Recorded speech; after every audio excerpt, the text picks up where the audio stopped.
তো এখন হচ্ছে আমরা এই লিনিয়ার সার্চের কোডিং আইডিয়াটা দেখবো। তো এখানে আমরা বুঝতেই পারছি এখানে আমাদের লুপ লাগবে। কারণ কি? কারণ হচ্ছে আমরা এখানে অ্যারের প্রত্যেকটা এলিমেন্টের সাথে আমরা সার্চ করবো। তো আমাদের লুপ ইনিশিয়ালি শুরু হবে হচ্ছে ইন্ডেক্স 0 থেকে এবং চলবে কোন পর্যন্ত? ইন্ডেক্স 7 পর্যন্ত, which means less than n পর্যন্ত চলবে এবং হচ্ছে আমরা এখানে এক এক করে ইন্ডেক্স হচ্ছে আমরা ইনক্রিমেন্ট করছি। তো এখানে জাস্ট বেসিক কোডিং আইডিয়াটা যদি দেখি আমরা, তো এখানে ইনিশিয়ালি ফর i শুরু হবে কোথা থেকে? i শুরু হবে হচ্ছে 0 থেকে, i চলবে হচ্ছে লেস দেন n পর্যন্ত, কারণ হচ্ছে n এর ভ্যালু 8, 7 পর্যন্ত চলছে, তো লেস দেন n পর্যন্ত চলবে এবং হচ্ছে i আমরা এক করে ইনক্রিমেন্ট করছি, পোস্ট ইনক্রিমেন্ট। ফাইন। তো নেক্সট আমরা কি করছি? এখানে হচ্ছে আমরা চেক করছি বা কম্পেয়ার করছি। চেক করছি হচ্ছে আমরা যদি আমাদের a of 0 then a of i মানে হচ্ছে আমরা a of i এর সাথে মেইনলি কম্পেয়ার করছি। a of i initially a of 0 মানে হচ্ছে 15 ভ্যালুর সাথে কম্পেয়ার করছি। নেক্সট লুপ ঘুরে যখন আসবে তখন 5 এর সাথে আমরা কম্পেয়ার করব। a of i এর সাথে কার কম্পেয়ার করছি আমরা? যে ভ্যারিয়েবলটা আমরা নিয়ে নিচ্ছি, সেট ডেটা একটা ভ্যারিয়েবল। তো এই ভ্যালু যদি ডেটা এর সমান হয় তাহলে আমরা কি করব? তাহলে হচ্ছে আমরা সিম্পলি প্রিন্ট করব এলিমেন্ট is found, মানে হচ্ছে আমাদের সার্চিং হচ্ছে সাকসেসফুল। at index আপনি দিতে পারেন at index %d দিয়ে হচ্ছে আপনি ইন্ডেক্সটা প্রিন্ট করে দিতে পারেন। মানে হচ্ছে আপনি i এর ভ্যালুটা যদি প্রিন্ট করে দেন তাহলে হচ্ছে ইন্ডেক্সটা প্রিন্ট করে দেওয়া হলো এবং আপনি চাইলে এখানে ইন্ডেক্সের জায়গায় পজিশন দিতে পারেন। সেখানে আপনার পজিশন হবে হচ্ছে i + 1, রাইট? তো এই গেল হচ্ছে আমাদের সাকসেসফুল অপারেশন। বাট এখানে দেখেন স্টপিং কন্ডিশনের মধ্যে আমাদের কি বলা হচ্ছে? এলিমেন্ট যদি পাওয়া হয়ে যায়, এলিমেন্ট যদি ফাউন্ড হয়ে যায় তাহলে হচ্ছে আমাদের স্টপ করতে হবে। কারণ দেখেন এখানে এই যে 42 এলিমেন্ট যেটাকে হচ্ছে আমরা সার্চ করছিলাম এটা আমরা পেয়ে গিয়েছি। তো এখানে আমাদের লুপ ঘুরলো। ফার্স্ট অফ অল হচ্ছে a of 0 এর জন্য 15 এর সাথে হচ্ছে আমরা 42 কম্পেয়ার করলাম, 5 এর সাথে কম্পেয়ার করলাম, তো সময় হচ্ছে আমাদের i = 1, i = 2 হলে তখন হচ্ছে a of 2 মানে হচ্ছে আমরা 20 এর সাথে কম্পেয়ার করছি, 35 এর সাথে এরপর আমরা কম্পেয়ার করব, 2 এর সাথে কম্পেয়ার করব, 5 a of 5 মানে হচ্ছে আমাদের 5th লুপে যে এখানে যে হচ্ছে আমরা i এর ভ্যালু যখন 5 মানে হচ্ছে ইনডেক্স 5 এ যে হচ্ছে আমরা কি পাচ্ছি? আমাদের এলিমেন্টটাকে পেয়ে যাচ্ছি। তো এই ক্ষেত্রে এলিমেন্টটা তো আমরা পেয়ে গিয়েছি। তো এরপরে ফার্দার দেখেন আমাদের এখানে কি হচ্ছে কাহিনী? এই যে আমাদের printf স্টেটমেন্ট এটা তো প্রিন্ট হলো। এরপর কি হচ্ছে? i++ পোস্ট ইনক্রিমেন্ট মানে হচ্ছে আমাদের এই যে আমাদের ব্লকে যা রয়েছে এতটুকু এক্সিকিউট হওয়ার পরে i এর ভ্যালু ইনক্রিমেন্ট হচ্ছে। তো 5 এর পরে i এর ভ্যালু ইনক্রিমেন্ট হয়ে কত হবে? 6 হয়ে যাবে। তো 6 যখন হবে তখন আবার a of 6 এর সাথে হচ্ছে আমাদের কম্পেয়ার করবে।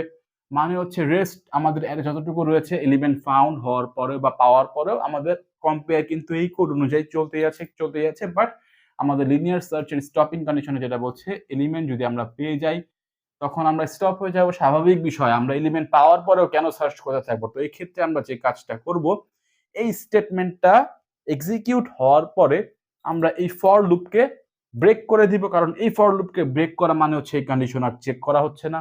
তো এখানে হচ্ছে আমরা এই প্রিন্টএফ স্টেটমেন্টের পরে হচ্ছে আমরা একটা ব্রেক স্টেটমেন্ট দিয়ে দিব। মানে হচ্ছে এলিমেন্টটা পাওয়ার পরে আর এখানে আমাদের সার্চিং হবে না। তো এখানে হচ্ছে স্টপিং কন্ডিশন স্যাটিসফাই হচ্ছে এবং আরেকটা যেটা হচ্ছে আমাদের স্টপিং কন্ডিশন ছিল এন্ড অফ অ্যারে। তো এখানে এটা আমরা এখানে ইমপ্লিমেন্ট করেই ফেলেছি অলরেডি। কারণ হচ্ছে n এর থেকে এক ভ্যালু কম পর্যন্ত হচ্ছে আমরা এখানে সার্চ করছি। তার মানে হচ্ছে n এক্সিড হয়ে গেলে বা i এর ভ্যালু n এর সমান হয়ে গেলে মানে কি? i এর ভ্যালু n এর সমান হয়ে গেলে মানে হচ্ছে আমাদের এই ফর লুপ থেকে বের হয়ে যাবে। তো সেক্ষেত্রে হচ্ছে আমাদের সার্চিং স্টপ হয়ে যাবে, রাইট? তো এখন যেটা হচ্ছে কথা, আমাদের লিনিয়ার সার্চের মধ্যে দুইটা কেস হতে পারে। একটা হতে পারে সাকসেসফুল, আরেকটা হতে পারে হচ্ছে সার্চিং আনসাকসেসফুল। তো সাকসেসফুল হলে তো আমাদের প্রিন্টএফ স্টেটমেন্ট বলছে যে element is found at index অমুক অর হচ্ছে এট পজিশন তমুক। বাট কেস 2 যেটা হচ্ছে কাহিনী, সার্চিং আনসাকসেসফুল হলেও তো কিছু একটা রিটার্ন করবে। প্রিন্টএফ আমাদের রিটার্ন করবে হচ্ছে সে হচ্ছে এলিমেন্ট ইজ নট ফাউন্ড, তাই না? তো সেক্ষেত্রে হচ্ছে আমরা কি করতে পারি? সেক্ষেত্রে হচ্ছে আমাদের কিন্তু আরেকটা প্রিন্টএফ লাগবে। তো এখন দেখেন এটা যেহেতু আমাদের ফর লুপ, এক্ষেত্রে আমাদের বাহিরে কাজ করতে হবে। তো সেক্ষেত্রে হচ্ছে আপনি যে কাজটা করতে পারেন, তো এই ফর লুপ থেকে বের হতে পারে কখন? বা হচ্ছে আমাদের সাকসেসফুল না হওয়ার কন্ডিশন কি?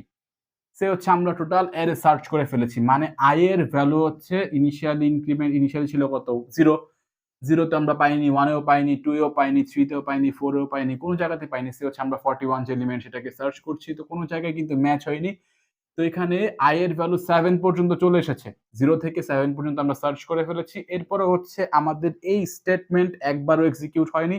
তো নেক্সট টাইম আসার পরে কি হবে? i এর ভ্যালু হবে হচ্ছে 8। তো i এর ভ্যালু 8 হলে তখন হচ্ছে আমাদের 8 is less than 8 এই কন্ডিশন ফেইল করছে, এখান থেকে আমাদের অটোমেটিক বের হয়ে যাচ্ছে।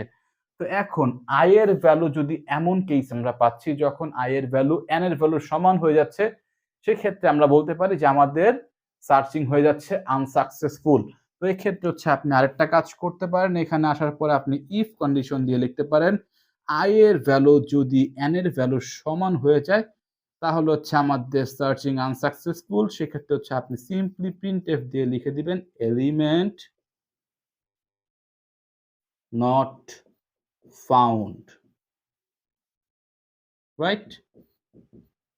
এই হয়ে গেল হচ্ছে আপনার কোডিং আইডিয়া। বা আপনি চাইলে এই যে আমাদের সার্চিং আনসাকসেসফুল এর যে অপারেশনের যে পোরশনটুকু, এই কোডটুকু একটু মডিফিকেশন করে বা একটু ডিফারেন্ট ওয়েতেও করতে পারেন। লাইক আমরা এমন কাজ করতে পারি যে আমরা i এর সাথে কম্পেয়ার করে এই কন্ডিশনটা দিব না। তো আদার্স ওয়ে রয়েছে। সে হচ্ছে আপনি একটা ফ্ল্যাগ ভ্যারিয়েবল ইনিশিয়ালি এখানে ডিক্লেয়ার করে নেবেন। সে ফ্ল্যাগের ভ্যালু আপনি দিয়ে দিলেন হচ্ছে 0 এবং এই স্টেটমেন্ট যদি এক্সিকিউট হয় সেক্ষেত্রে হচ্ছে আপনি যে কাজটা করবেন ফ্ল্যাগের ভ্যালু করে দিবেন হচ্ছে 1। এরপর হচ্ছে আপনি ব্রেক করছেন। ব্রেক তো করতেই হবে, কারণ হচ্ছে আমাদের এলিমেন্ট পাওয়ার পরে তো আমাদের আর সার্চিং চলবে না, আমাদের স্টপ হয়ে যেতে হবে এলিমেন্ট ফাউন্ড হওয়ার পরে। তো এই ক্ষেত্রে দেখেন আপনি কি করলেন, একটা ফ্ল্যাগ ভ্যারিয়েবল নিলেন যার ভ্যালু আপনি 0 দ্বারা ইনিশিয়ালাইজ করে দিয়েছেন এবং এই স্টেটমেন্ট এক্সিকিউট হওয়ার পর হচ্ছে ফ্ল্যাগের ভ্যালু হয়ে যাচ্ছে 1। মানে হচ্ছে সিম্পলি আমাদের এই স্টেটমেন্ট এক্সিকিউট হয়েছে। তো এই স্টেটমেন্ট এক্সিকিউট হওয়া মানে হচ্ছে আমাদের সার্চিং সাকসেসফুল। বাট এই স্টেটমেন্ট একবারও এক্সিকিউট হয়নি, তার মানে হচ্ছে ফ্ল্যাগের ভ্যালু হচ্ছে আমাদের 0 থেকে 1 হয়নি, মানে হচ্ছে আমাদের সার্চিং আনসাকসেসফুল। তো সেই ক্ষেত্রে আপনি এই জায়গায় এমন ভাবে লিখতে পারেন যে ইফ ফ্ল্যাগ যদি এমন হয়, ফ্ল্যাগের ভ্যালু হচ্ছে 0 এর সমান, ইনিশিয়ালি 0 ছিল এখনো 0ই রয়েছে, মানে হচ্ছে এই স্টেটমেন্ট একবারও এক্সিকিউট হয়নি। তার মানে হচ্ছে সিম্পলি আমাদের প্রিন্টএফ এ যে আপনি বলে দিবেন, প্রিন্ট করে দিবেন এলিমেন্ট নট ফাউন্ড, রাইট? তো এটা গেল হচ্ছে আমাদের সেকেন্ড কেস। আপনার যেটা পছন্দ, আপনি চাইলে ফ্ল্যাগ ভ্যালু দিয়ে করতে পারেন অথবা হচ্ছে সিম্পলি এই কন্ডিশন লিখে করতে পারেন।